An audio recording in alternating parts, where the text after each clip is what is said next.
오늘 우리에게 주신 하나님의 말씀은 신명기 1장 9절로 18절까지의 말씀입니다. 저는 말씀을 근거로 그때도 지금도 쉬지 않으시는 하나님이라는 제목으로 말씀 전하기를 원합니다. 신명기는 모세가 모압 평지에서 이스라엘의 다음 세대에게 전한 마지막 설교입니다. 자, 이제 요단강만 건너면 약속의 땅 가나안입니다. 출애굽 1세대는 광야에서 거의 다 죽었고 지금 모세의 눈앞에는 광야에서 태어났거나 어린 시절 광야를 통과한 다음 세대, 출애굽 2세대가 서 있습니다. 이들에게 필요한 것은 새로운 정보만이 아닙니다. 하나님께서 과거에 어떤 일을 행하셨는지를 바르게 기억하는 일이었습니다. 그래서 모세는 지나온 역사를 다시 들려줍니다. 실패했던 사건도 숨기지 않고 하나님의 은혜도 잊지 않도록 힘을 다해 설교하고 있습니다. 자, 오늘 본문은 보면 그때라는 말이 3번 반복이 됩니다. 9절에 그때에 내가 너희에게 말하여 이르기를, 16절에 내가 그때에 너희의 재판장들에게 명하여, 18절에도 내가 너희에게 행할 모든 일을 그때에 너희에게 다 명령하였느니라, 이렇게 기록해요. 모세가 그때라고 말하는 것은 단순히 옛날 이야기를 하려는 것이 아니죠. 과거에 일하신 그 하나님을 기억하여 아직 가보지 않은 미래를 담대한 믿음으로 살아가게 하려는 것입니다. 자, 이제 요단강을 건너 가나안으로 들어가야 하는데 그 땅에는 견고한 성읍이 있습니다. 그 땅에 살고 있는 사람들은 거인처럼 보이는 장대한 사람들입니다. 이방 신들의 유혹도 기다리고 있습니다. 모세는요, 이제 죽음을 앞에 두고 있고 여호수아와 다음 세대가 그 길을 걸어가야 합니다. 여러분, 모세가 어떤 말을 해야겠습니까? 너희는 두려움만 바라보지 말아라. 그때에 우리 가운데 일하셨던 하나님을 기억해라. 너희를 여기까지 이끄신 하나님이 앞으로도 너희를 이끄실 것을 기억하고 담대히 나아가라. 여러분, 우리들에게도 이런 기억이 필요합니다. 새로운 길 앞에 서면 우리는 아직 없는 것을 먼저 보게 되죠. 부족한 형편, 불확실한 미래, 감당하기 어려운 책임을 바라봅니다. 돈이 부족한가 아닌가를 보게 되죠. 그러나 믿음은요, 없는 것을 억지로 있다고 말하는 것이 아닙니다. 믿음은 지금까지 신실하셨던 하나님을 기억하며 그 하나님께서 앞으로도 신실하게 이끄실 것을 신뢰하는 것입니다. 기억하고 신뢰하는 것, 그것이 믿음이라는 거예요. 저는 오늘 말씀을 통해 모세가 다음 세대에게 가르친 하나님 나라의 3가지 진리를 살펴보기를 원합니다. 첫째는요, 하나님은 언약대로 자기 백성을 세우십니다. 9절에 모세는 이렇게 회상해요. 그때 내가 너희에게 말하여 이르기를 나는 홀로 너희 짐을 질 수 없도다. 백성이 너무 많아졌어요. 모세 혼자서는 그들의 문제와 다툼과 송사를 감당할 길이 없습니다. 그래서 12절에 너희의 괴로운 일과 너희의 무거운 짐과 너희의 다툼이라고 표현합니다. 백성이 많아진 만큼 문제도 많아졌고 모세가 짊어져야 할 책임도 무거워졌다는 거예요. 자, 그런데 모세는 그 무게만을 말하지 않습니다. 곧이어 10절에서 이렇게 고백을 해요. 우리 같이 고백할까요? 너희의 하나님 여호와께서 너희를 번성하게 하셨으므로 너희가 오늘날 하늘의 별같이 많거니와. 자, 하늘의 별같이 많다, 이 표현은요, 창세기 15장에서 하나님께서 아브라함에게 주신 언약을 떠올리게 합니다. 창세기 15장 5절, 그를 이끌고 밖으로 나가 이르시되 하늘을 우러러 무뼈를 셀 수 있나 보라. 또 그에게 이르시되 내 자손이 이와 같으리라. 자, 당시 아들 하나 없던 아브라함에게 주신 이 약속이 지금 모압 평지에 서 있는 수많은 백성들을 통해 뭐예요? 현실이 된 겁니다. 그러므로 이 말씀의 뜻을 오늘의 말로 풀어보면 이런 거죠. 이스라엘아, 지금 너희 자신들을 좀 봐라. 너희가 여기에 서 있다는 사실이 하나님께서 약속을 신실하게 지키셨다라는 증거야. 자손의 약속을 이루신 하나님께서 어찌 땅의 약속도 이루시지 않겠느냐? 그러므로 가나안 앞에서 두려워하지 말고 담대히 전진해라. 여러분, 이게 모세의 심정이었던 거예요. 사랑하는 성도 여러분, 하나님의 은혜는 때로 무게를 동반합니다. 자녀는 큰 복이지만 양육의 무게가 따르지요. 공동체가 성장하면 감사하지만 돌보아야 할 사람과 풀어야 할 문제가 많아집니다. 하나님께서 사명을 맡기시면 기쁘지만 책임도 무거워지는 거예요. 설교 준비에 사명을 맡겨서 기쁘지만 한 주 한 주 매일매일 설교를 묵상하고 준비하는 이 무거운 책임도 제가 지게 되는 건 거죠. 그런데 우리는 그 무게 때문에 복으로 보지 못할 때가 있다라는 거예요. 오 주님, 내 짐이 왜 점점 무거워집니까? 이렇게 하나님 앞에 하소연하는 게 저와 여러분들의 모습이잖아요. 물론 모든 고통을 억지로 복이라고 부를 수는 없겠습니다만, 그러나 오늘 본문은 우리에게 이렇게 질문하는 겁니다. 지금 내가 무겁다고만 생각하는 것 가운데 어제 하나님께서 이루신 약속의 열매는 없는가? 인생의 무게가 힘들다고 하소연하지만 그러나 여기까지 인도하신 하나님의 은혜, 그 은혜의 열매는 없는지를 돌아볼 수 있도록 오늘 본문은 우리에게 말을 걸어오고 있는 거예요. 돌아보아야 할 자녀가 있다는 것, 함께 울고 씨름해야 할 공동체가 있다는 것, 끝까지 감당해야 할 사명이 있다는 것, 이 모든 것들은 인생의 무게이기도 하지만 죄인된 나를 살려주시고 여기까지 붙드신 하나님의 은혜이기 때문에 여러분, 오히려 우리가 감사의 찬송을 주님 앞에 드려야 하지 않겠습니까? 돌아볼수록 감사하고 생각할수록 다 헤아릴 수 없는 하나님의 은혜에 가슴이 뜨거워져 감사의 눈물을 흘릴 수 있는 이번 한 주간이 되기를 예수님의 이름으로 축복합니다. 자, 계속 말씀을 볼까요? 약속대로 자기 백성을 세우신 하나님을 알았던 모세는요 11절에 이렇게 축복을 합니다. 너희 조상의 하나님 여호와께서 너희를 현재보다 1000배 많게 하시며 너희에게 허락하신 것과 같이 너희에게 복 주시기를 원하노라. 자손이 너무 불어나서 감당할 수 없을 정도로 무거운데 오히려 모세는 1000배의 복을 구합니다. 저는 이것이요 언약을 믿는 목자의 마음이라고 느껴져요. 짊어져야 할 무게가 커진다고 하나님의 복을 제한하는 것이 아니라 하나님, 그 복을 감당할 수 있는 힘과 은혜와 능력을 내게 허락하여 주시옵소서. 우리 또한 이 언약의 백성이 되었잖아요. 혈통이나 자격 때문이 아니라 약속의 자손이신 예수 그리스도께 속했기 때문에 우리는 이 언약의 백성으로 묶이게 됩니다. 그러므로 한 영혼이 예수님을 믿고 하나님의 자녀로 세워지는 것이야말로 지금도 계속되는 언약의 열매라고 할 수 있어요. 한 영혼이 살아나는 것이 이렇게 기뻐서 힘든 줄도 모르고 기꺼이 삶을 내어주는 목자와 성도가 있는 공동체, 정말 멋있지 않습니까? 저 또한 그런 공동체를 이루기를 사모합니다. 저는 지금 주일마다 정해진 강단으로 향하는 대신에 집의 작은 방음 부스에서 설교 훈련을 받습니다. 녹화 중인 카메라를 켜놓고요 혼자 서는 거예요. 누가 이 설교를 들어줄런지는 알 수 없지만 이 고요하고 적막한 가운데 그야말로 혼자 북치고 장구치고 합니다. 때로는 내 사역이 멈춘 것은 아닐까 하는 두려움도 찾아와요. 그러나 그 말씀 한 구절 한 구절 앞에 내 죄가 보이고 회개하면서 겸손하게 예배하기 시작할 때 신실하신 하나님이 여전히 나를 붙드시고 계시는구나, 이것을 깨닫게 됩니다. 여기까지 인도하신 하나님이 어찌 앞으로의 삶도 인도하지 않으시겠습니까? 저는 이것을 확신하는 믿음으로요 그저 한 걸음 한 걸음 뚜벅뚜벅 걸어가기를 원합니다. 사랑하는 성도 여러분, 오늘 우리가 하나님의 백성으로 예배하고 있다는 이 사실 자체가 하나님의 언약이 신실하다라는 증거입니다. 그러므로 앞길이 보이지 않을 때, 인생의 무게에 짓눌려 버겁고 힘들다고 느껴질 때 약속대로 나를 자녀 삼아주시고 여기까지 인도하신 하나님의 손길을 기억하시기를 축복합니다.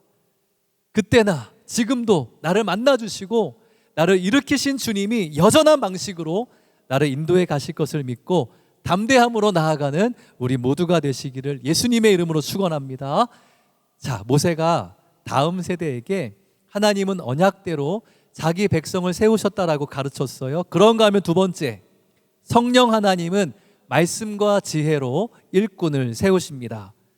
모세는 12절에 이렇게 물어요. 그런즉 나 홀로 어찌 능히 너희의 괴로운 일과 너희의 무거운 짐과 너희의 다툼을 담당할 수 있으랴. 여기서 중요한 사실을 발견합니다. 하나님은 번성의 복을 주신 뒤 그 무게를 모세 한 사람에게만 떠넘기지 않으셨다라는 거예요. 그 복을 함께 짊어질 일꾼들을 세우십니다. 어떤 기준으로 일꾼들을 세우실까요? 13절입니다. 너희의 각 지파에서 지혜와 지식이 있는 인정받는 자들을 택하라. 내가 그들을 세워 너희 수령을 삼으리라 한즉. 자, 세 가지 기준이 있죠. 먼저는 지식이 있는 사람이라고 해요. 단지 정보를 많이 가지고 있는 사람이 아니라 하나님의 말씀이 들리고 그 말씀의 뜻을 깨닫는 사람이 지식이 있는 사람이라고 할 수 있어요. 많은 말씀에 대한 지식을 내게 채운 게 아니라 그 말씀이 내 삶을 해석하고 그 말씀이 내 안에 다가올 때 이 해석된 말씀으로 채워지는 게 지식이라고 할 수 있는 거예요. 두 번째는 지혜가 있는 사람이라고 합니다. 지혜는요, 깨달은 말씀을 실제 삶에 적용하는 능력이라고 할 수 있어요. 하나님의 말씀이 깨달아지고 내 삶의 지식이 되었을 때 거기서 머물지 않고 이 말씀이 나의 실제 삶에서 사람들과의 관계 속에서 적용이 되는 능력으로 나타나는 것이 바로 지혜라고 할 수 있다는 거죠. 제단 앞에 예물을 드리기 전에 형제와 먼저 화목하라 라는 말씀을 들었다고 해봅시다. 아내와 불화하고 있는 나의 모습이 깨달아지는 것이 지식이라면 내가 내 잘못을 인정하고 아내와 화해하고 나서 예배의 자리로 나아가는 이 적용이 바로 지혜라는 거예요. 제가 매번 이 말씀 때문에 예배를 앞에 두고는 이 불화를 풀려고 노력하는데 그러다 보니까 가정에도 사랑이 식지 않는 복을 누리는 것 같아요. 자, 마지막 기준은 인정받는 사람이라고 해요. 여기서 인정은 사람들에게 받는 인기가 아니라 그 사람이 말씀을 깨닫고 적용해온 열매가 공동체 안에서 검증되었느냐라는 뜻이 담겨 있습니다. 이 가정이라는 공간이 제가 지식과 지혜가 있는 사람인가 아닌가를 검증받는 자리라고 저는 생각을 하는데, 이렇게 마이크를 잡고 사랑과 오래 참음을 쉽게 말할 수 있습니다만 저희 집에 성격이 아주 다른 이 두 아들이 있는데 과하다 싶을 정도로 싸울 때가 있잖아요. 그러면 저도 모르게 제 안에서 혈기가 확 올라옵니다. 야, 아빠 지금 설교 준비하는데 조용히 좀 하라고 화를 내게 돼요.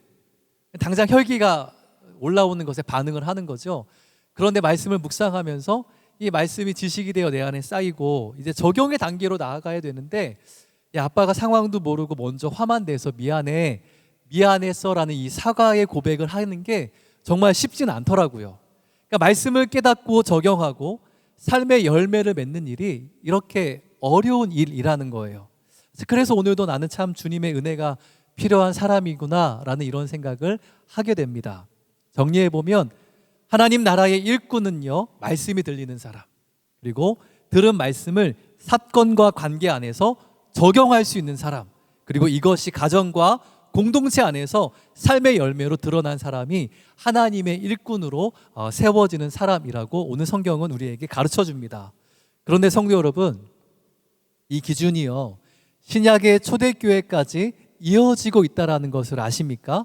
자, 사도행전에서 구제의 문제로 공동체의 갈등이 일어났을 때 사도들은요, 7사람을 세우라라고 말합니다. 그 기준은 화려한 경력이나 뛰어난 언변이 아니었어요. 자, 사도행전 6장 3절에 이렇게 기록합니다. 형제들아, 너희 가운데에서 성령과 지혜가 충만하여 칭찬받는 사람 7을 택하라. 우리가 이 일을 그들에게 맡기고. 자, 신명기에 지혜와 지식이 있고 인정받는 사람과 사도행전에 성령과 지혜가 충만하여 칭찬받는 사람은요, 서로 깊이 호응하는 기준입니다.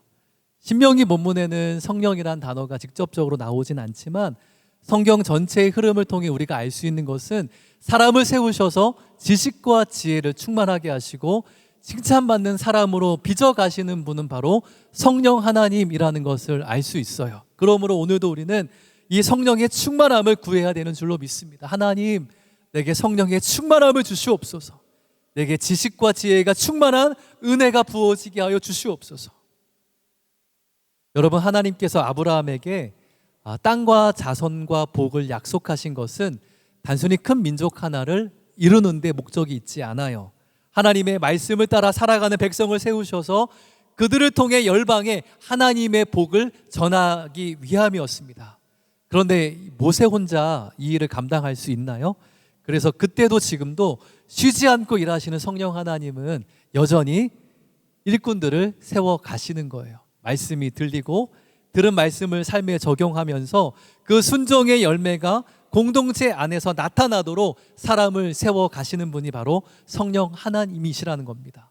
화가 날 때 한 번 더 참게 하시고, 잘못했을 때에는 자존심을 내려놓고 먼저 사과하게 하십니다. 맡겨진 작은 일을 귀하다 여기며 섬기게 하시고, 넘어졌을 때도 회개하면서 다시 일어서게 하시는 분이 성령님이세요. 이 성령님께서 이런 작은 순종을 통해 우리 안에 예수님의 성품을 빚어 가시는 겁니다. 여러분, 이 과정에서 때론 포기하고 싶죠. 주님, 저는 지혜도 없고 지식도 부족합니다. 내 성품도 아직 다듬어지지 않아서 난 할 수 없을 것 같아요. 여러분, 그때 있는 모습 그대로 성령 하나님께 자신을 내어드렸으면 좋겠어요. 성령님, 저는 아직 부족합니다. 그러나 말씀을 깨닫게 하시고 오늘 내게 주신 그 말씀 한 가지라도 순종하게 하여 주옵소서. 그래서 내가 내 삶에, 내 가정에서 정말 사람을 살리고 공동체를 살리는 그런 사람이 될 수 있도록 나를 조금씩 빚어가 주시옵소서. 이렇게 기도하며 말씀 앞에 자신을 내어드릴 때 성령께서 우리의 부족함을 다듬으시고 하나님 나라의 일꾼으로 세워 가시는 줄로 믿습니다. 제게 주어진 이 시간도요, 성령께서 저를 빚어 가시는 시간이라고 믿어요. 지금 정해진 강단이 없다고 해서 설교자로서의 삶이 멈춘 것은 아닙니다. 사람들에게 보이는 직책, 나 담임 목사예요, 나 큰 교회 부목사예요, 이런 직책이 없다고 해서 하나님의 훈련이 중단된 것도 아닙니다.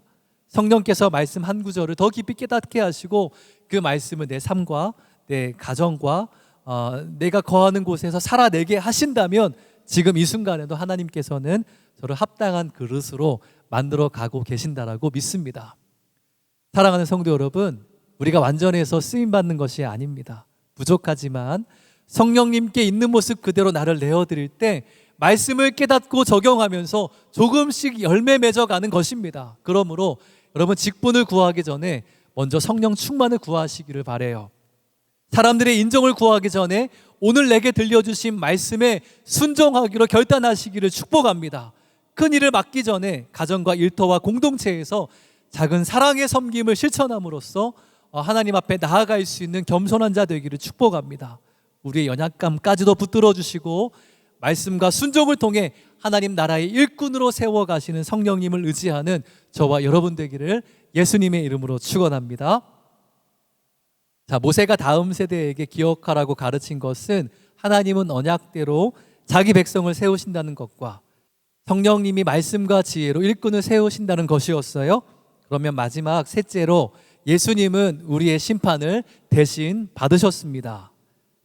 자, 모세는 지도자들을 세운 뒤에 그들에게 재판의 원칙을 가르칩니다. 16절과 17절 말씀인데 같이 한번 볼까요? 내가 그때에 너희의 재판장들에게 명하여 이르기를 너희가 너희 형제 중에서 송사를 들을 때에 쌍방간에 공정히 판결할 것이며 그들 중에 있는 타국인에게도 그리할 것이라. 재판은 하나님께 속한 것인즉 너희는 재판할 때에 외모를 보지 말고 귀천을 차별 없이 듣고 사람의 낯을 두려워하지 말 것이며 스스로 결단하기 어려운 일이 있거든 내게로 돌리라 내가 들으리라 하였고. 자, 이 말씀은 쉽게 말해 내 편의 말만 듣지 말라라는 거죠. 힘 있는 사람들에게 유리하게 판단하지 말고 불이익이 두렵다고 옳고 그름을 바꾸지 말라라는 거예요. 요즘 사회에서나 정치에서 이런 일들이 자주 일어나잖아요. 가정에서도 두 아이가 다툴 때 평소 말을 잘 듣는 아이의 말부터 믿지는 않는지, 공동체에서는 나와 가까운 사람의 말부터 듣고 결론 내리고 있지는 않는지를 돌아보라라는 말씀인 겁니다. 쉽게 말하면 공정하게 재판해라. 이처럼 성령께서 세우신 이스라엘의 재판장들은 자기 기준대로 판결해서는 안 됩니다. 하나님의 말씀을 따라 판단하도록 세워진 청지기라는 거예요. 그래서 모세는 이렇게 선언하죠. 재판은 하나님께 속한 것이다. 여러분, 오늘 이 말씀이 이 땅을 살아가는 나에게 어떤 의미로 해석될 수 있을까요?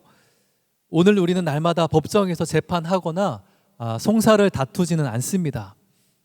그러나 조금만 깊이 생각해 보면 우리는 내가 내 삶의 재판장이 되려고 합니다. 내가 옳고 그름의 최종 기준이 됩니다. 내 기분으로 사람을 판단하고 내 욕망으로 내 행복의 기준을 정해버립니다. 내 배우자가 나를 만족시키지 못하니까 나는 다른 사람 만나도 돼. 이렇게 자기의 죄를 합리화시키는 게 내가 내 삶의 재판장이 되려고 하는 거잖아요. 나에게 유익하면 옳다고 하고 불편하면 틀렸다라고 말합니다. 하나님의 말씀보다 내 생각을 더 높은 자리에 둡니다. 여러분, 물론 하나님은 우리에게 선택과 책임을 맡기셨기 때문에 내가 결정하는 것 자체가 잘못은 아니에요. 신앙은 아무 결정도 하지 않고 가만히 기다리는 수동적인 삶이 아니잖아요. 문제는 하나님의 말씀은 배제한 채 내가 최종 기준이 되려 하는 거예요. 내가 선택할 수 있다고 해서 내가 내 삶의 주인은 아닙니다. 여러분, 하나님의 나라를 산다는 것은 어떤 의미입니까? 왕이신 하나님의 말씀을 듣고 성령의 인도하심을 받아서 그 통치 아래에서 책임 있는 선택을 하는 것이라고 할 수 있어요. 자, 이제 출애굽 2세대, 다음 세대죠. 다음 세대는 가나안 땅에 들어가야 합니다. 그 땅에 들어가면 바알과 아세라를 비롯한 수많은 이방신들을 만나게 될 거예요. 풍요와 생존을 약속하는 우상들이 그들을 유혹할 겁니다. 이 유혹에 넘어져 하나님을 떠나게 되면 결국 이렇게 고백하겠죠. 이제 내가 내 삶의 주인이야. 내 마음대로 살 거야. 내가 하고 싶은 대로 살겠다. 율법에 얽매이는 모든 것을 다 벗어버리고 눈에 보기에 좋은 것을 따라 정욕대로 살아가게 되는 것이 내가 내 삶의 주인이 되는 삶의 모습이라는 겁니다. 그래서 우리가 잘 아는 것처럼 훗날 이 사사시대의 비극은 이 한 문장으로 요약될 수 있어요. 사람마다 각기 자기 소견에 옳은 대로 행하였더라. 자기 소견이 최종 재판장이 되자 공동체가 무너지잖아요. 예배가 무너지잖아요. 관계가 파괴됩니다. 그래서 모세는 미리 약속의 땅을 목전에 둔 다음 세대를 향해서 이렇게 애통하는 마음으로 가르치는 거예요. 야, 너희가 가나안 땅에 들어가도 절대 너희의 주인을 바꾸면 안 돼. 우리의 주인은 바로 하나님이셔. 재판이 하나님께 속해 있음을 기억하고 그 말씀에 온전히 순종해라. 여러분, 이 모세의 애타는 이 간절한 이 심정이 느껴지십니까? 18절에서 모세는 이렇게 말해요. 내가 너희의 행할 모든 일을 그때에 너희에게 다 명령하였느니라. 이렇게 말을 합니다. 여러분, 이것은 매우 엄중한 말씀입니다. 우리가 몰라서 순종하지 못했다라고 핑계할 수 없도록 하나님 앞에서 행할 일을 이미 가르쳐 주었다라는 뜻인 거잖아요. 그런데 여기까지 듣고 우리가 그러니 이제부터 하나님을 주인으로 모시고 말씀대로 잘 살아갑시다라고만 결론 내리면 이것은 복음이 아닙니다. 왜냐하면 우리 가운데 누구도 하나님의 말씀을 온전히 지킬 수 있는 사람은 없기 때문이에요. 우리 모두는 하나님의 자리에 앉아 살아왔습니다. 다른 사람에게는 쉽게 유죄를 선고하면서 내 죄에 대해서는 관대했습니다. 하나님의 뜻보다 내 욕망을 앞세웠고 말씀보다 내 소견을 주장했습니다. 재판은 하나님께 속해 있는데도 그 재판장의 자리를 빼앗았어요. 여러분, 이것이 죄의 본질입니다. 여기 서 있는 제가 바로 하나님의 자리를 빼앗고 내가 내 삶의 재판장이 되려 했던 죄인이었다라고 여러분들 앞에 고백하고 있는 거예요. 그러므로 재판은 하나님께 속했다라는 말씀은 저에게 참 두려운 선언입니다. 공의로우신 하나님 앞에 선다면 저는 죽을 수밖에 없는 죄인일 거예요. 하지만 저는 여러분들 앞에 이렇게 죽을 수밖에 없는 나를 살리신 그 복음에 대해서 말씀드리고 싶어요. 참된 재판장이신 예수 그리스도께서 죄인된 나의 자리, 피고석에 앉으셨어요. 죄 없으신 예수님께서 나의 죄를 담당하시고 십자가 위에서 죽임을 당하셨습니다. 내가 받아야 할 유죄 판결과 모든 형벌을 예수님께서 대신 담당하셨어요. 여러분, 재판은 하나님께 속겠다라고 하잖아요. 하나님은 그 공의를 포기하지 않으십니다. 나의 죄를 없던 일로 여기지 않으셨어요. 하나님은 독생자 예수 그리스도께서 나의 그 모든 죄를 위해서 십자가에서 죄값을 치르시고 나의 죄를 위해서 죽게 하심으로써 자신의 공의를 이루셨습니다. 하나님은 죄인인 나를 버리지 않으시고 그 십자가에서 뚝뚝 떨어지는 그 피의 값으로, 그 사랑의 은혜로 나를 붙드십니다. 십자가에서 자신의 공의를 이루시고 저와 여러분들을 향한 언약의 사랑을 확증하셨어요. 사랑하는 성도 여러분, 나를 살리신 이 복음이 오늘 여러분들을 살리는, 동일하게 역사하는 살아있고 능력 있는 복음이 되기를 간절히 소망합니다. 사랑하는 성도 여러분, 여전히 내 삶의 주권을 하나님께 맡기는 일이 두려우십니까? 그렇다면 우리가 먼저 십자가를 바라보기를 원합니다. 나를 위해 십자가에서 자신의 생명을 내어주신 왕이라면 여러분 믿을 수 있는 왕 아닙니까? 이 왕이라면 내 가정, 내 자녀, 내 미래도 맡길 수 있는 것이에요. 여기까지 은혜로 인도하신 왕의 말씀이라면 내 생각과 다를 때라도 기꺼이 순종할 수 있는 것입니다. 내가 내 삶의 왕자에서 내려와 나를 위해 심판받으신 예수 그리스도를 내 삶의 왕으로 모시고 그분의 말씀에 순종할 때 이미 임한 하나님의 나라가 내 삶을 통해 아름답게 드러나게 될 줄로 믿습니다. 그 하나님의 나라를 믿고 살고 누리는 우리 모두가 되기를 예수님의 이름으로 축원합니다. 아멘. 아멘. 자, 적용 질문 드리려고 해요. 제가 3가지 질문을 드릴 텐데 성령께서 특별히 마음에 남겨주시는 질문이 있다면 그것을 붙들고 이번 한 주간 작은 순종으로 주님 앞에 응답해 보셨으면 좋겠어요. 자, 첫째, 지금 짐처럼 느껴지는 관계나 책임 속에서 하나님이 이미 주신 은혜는 무엇입니까? 이번 주 누구에게 감사를 표현하겠습니까? 둘째, 오늘 말씀 앞에서 가장 먼저 바꾸어야 할 나의 말과 태도는 무엇입니까? 이번 주 누구에게 어떤 말이나 행동으로 응답하겠습니까? 셋째, 내가 이미 내 생각대로 판단해버린 사람이나 상황은 무엇입니까? 그 결정을 말씀 앞에 잠시 멈춰 세울 수 있겠습니까? 사랑하는 성도 여러분, 언약대로 우리를 붙드신 하나님 아버지, 말씀과 지혜로 우리를 세워가시는 성령 하나님, 우리 대신 심판받으시고 사랑의 왕으로 나의 삶의 보좌에 좌정하신 예수 그리스도께서 우리와 함께 하십니다.